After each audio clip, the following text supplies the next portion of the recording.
खिलाफ एक बड़ी मुहिम वो लेकर के चले। उन्होंने ये संदेश देने की कोशिश की पूरे कैंपेन के अंदर कि हम कहीं से भी बंगाली अस्मिता या गैर बंगाली जो है वो लोग नहीं है, हम जो है बंगाल के ही व्यक्ति को यहाँ कमान देंगे। और हमारी पूरी कैंपेनिंग जो है वो आप देखेंगे कि बीजेपी के नेता मछली खाते हुए दिखाई दिए। बीजेपी के नेता जो मछली भात खाते हुए दिखाई दिए, नवीन, ये एक बहुत बड़ा चर्चा का इशू बना था, क्योंकि बीजेपी एक ऐसी पार्टी है जो संस्कारों की बात करती है, शाकाहार की बात करती है।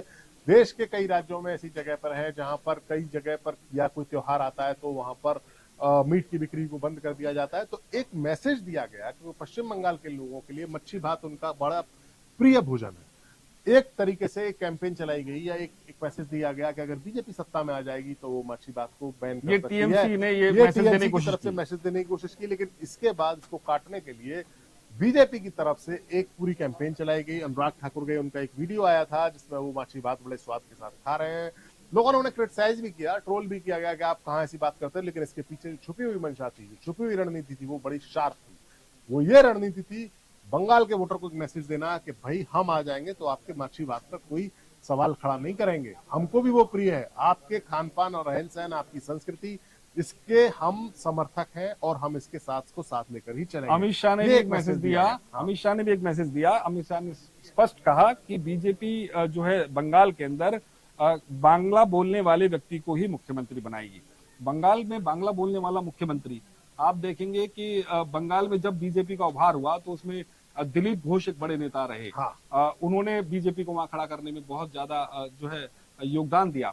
इसके बाद सुकांत मजूमदार और कई ऐसे नेता आए, लेकिन टीएमसी से निकले हुए नेता जो आज है शुवेंदु अधिकारी, उन पर बीजेपी का ज्यादा भरोसा है। और आप देखेंगे कि जो राजनीतिक फलक पर इस वक्त सबसे बड़े नेता या सीएम फेस के रूप में जो है शुवेंदु अधिकारी का नाम अधिकारी है, क्योंकि शुवेंदु अधिकारी के बारे में बता देते हैं हम अपने दर्शकों को। शुवेंदु अधिकारी टीएमसी के लीडर रहे हैं, ममता बनर्जी का राइट हैंड इन्हें माना जा सकता था।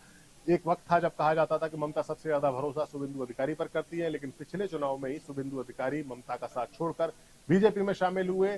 पिछले चुनाव विधानसभा चुनाव में उन्होंने उसी विधानसभा से चुनाव लड़ा जहां से ममता बनर्जी लड़ी, ममता ने वो उनकी विधानसभा से जाकर चुनाव लड़ा और ममता को उन्होंने हरा भी दिया। वो भी बहुत एक हाई स्टेक बैटल हुई थी जिसमें शुवेंदु अधिकारी जीते थे, लेकिन मुख्यमंत्री ममता बनर्जी बनी क्योंकि टीएमसी ने बड़ी एक लैंडस्लाइड विक्ट्री वहां पर हासिल की थी। इस बार फिर दोबारा से शुवेंदु अधिकारी वर्सेस ममता बनर्जी है, लेकिन दोनों एक एक और विधानसभा से भी चुनाव लड़ रहे हैं ताकि अगर दोनों में से कोई भी हार गया तो फिर मुख्यमंत्री बनने में कोई दिक्कत ना हो। ये पहली बात है। दूसरी बात यहाँ पर यह है नवीन के बीजेपी को वहां होप कब नजर आई। बीजेपी पश्चिम बंगाल में ज्यादा एक्टिव नहीं थी, एक्टिव थी लेकिन इलेक्टोरल सक्सेस उसको नहीं मिलती थी। लेकिन पहले 2014 के बाद आप देखेंगे कि बीजेपी ने जैसे अपना विस्तार चुनाव हुआ, 2019 का चुनाव जब हुआ वहां पर बीजेपी के 18 एमपी जीत कर आए पश्चिम बंगाल से, और वो अपने आप में एक बहुत बड़ी बात थी। हालांकि कुछ लोगों ने यह भी कहा कि भाई वो बालाकोट की स्ट्राइक का असर था, जो लहर पूरे देश में मोदी सरकार की चली थी उसका असर हुआ, लेकिन बीजेपी एक कांस्टेंट स्ट्रगल वहां पर कर रही थी, लगातार सड़क पर लड़ाई लड़ रही थी। अपोजिशन पार्टी के तौर पर लेफ्ट को जो अपोजिशन का रोल प्ले करना था वो खत्म हो चुका था, और ऐसा माना गया कि जो लेफ्ट का कैडर था वो धीमे धीमे जो टीएमसी के खिलाफ था वो धीमे धीमे बीजेपी में शिफ्ट हो गया लोकल लेवल पर। अब 2000 धीरे धीरे करके फिर उसके बाद टीएमसी के भी कई बड़े नेता जो है वो बीजेपी में शामिल हुए। जैसे जैसे बीजेपी का वहां विस्तार हुआ, वहां पहले लेफ्ट के नेता शामिल हुए, उसके बाद जो है टीएमसी के कई बड़े नेता जो है वो यहाँ पर शामिल, जो कि केंद्र के अंदर भी मंत्री रहे, यूपीए सरकार के दौरान भी मंत्री रहे, वो सब जो है धीरे धीरे शिफ्ट होने लगे।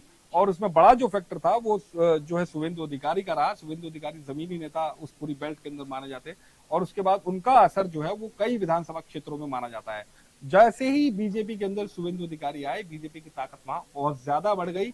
हालांकि बीजेपी को वहां पर नवीन एक लीडर चाहिए था, बीजेपी को एक लीडर चाहिए। देखिए अगर लेकिन आपको ऐसा नहीं लगता है कि बीजेपी ने जिन राज्यों के अंदर बीजेपी का जो है जनाधार कम था या नहीं था, नहीं के बराबर था, वहां उन्होंने वहां के लोकल जो राजनीतिक विरासत के जो लोग रहे, चाहे वो किसी पार्टी के हो, उनको अपने पाले में लेकर के वहां पर सत्ता जो है उनको दी। जैसे कि आप देखेंगे असम के अंदर हिमंता बिस्वा शर्मा, लेकिन केरल में या तमिलनाडु में ऐसी चीजें देखने को नहीं मिली। केरल तमिलनाडु में तो बीजेपी का आधार उतना नहीं, हालांकि बीजेपी का वहां संगठन है, बीजेपी स्ट्रगल करती है। केरल में तो बहुत सारी खबरें आती हैं सीपीएम और बीजेपी के लोगों के बीच में संघर्ष की, लेकिन अभी भी साउथ का जो हिस्सा है वो बीजेपी के लिए खास तौर से जो सदर्न मोस्ट इलाका है केरल और तमिलनाडु का, यहाँ पर बीजेपी के लिए ज्यादा होप नहीं है। बीजेपी वहां चुनाव लड़ती है, जोर से चुनाव लड़ती है, लेकिन अभी बीजेपी की एंट्री वहां इस चुनाव में भी ऐसे नहीं लग रहा कि वहां ज्यादा होप आए। केरल में थोड़ी थोड़ा उम्मीद आंकड़े है। बता दें अपने दर्शकों हाँ, को। बताइए। बीजेपी जो है पश्चिम बंगाल में इस वक्त 18 सीटों पर आगे चल रही है और टीएमसी 12 सीटों पर आगे चल रही है। शुरुआती रुझान है, ये नतीजे बिल्कुल नहीं है। और हम देखेंगे कि जैसे जैसे 10 बजेंगे तो 10 बजे तक जो है तस्वीर थोड़ी सी क्लियर होना दिखाई देगी। और हम और राज्यों का जिक्र करें तो तमिलनाडु के अंदर जो है डीएमके 4 सीटों पर आगे चल रही है और जो विजय की पार्टी है वो 3 सीटों पर आगे चल रही है। तो सुमित,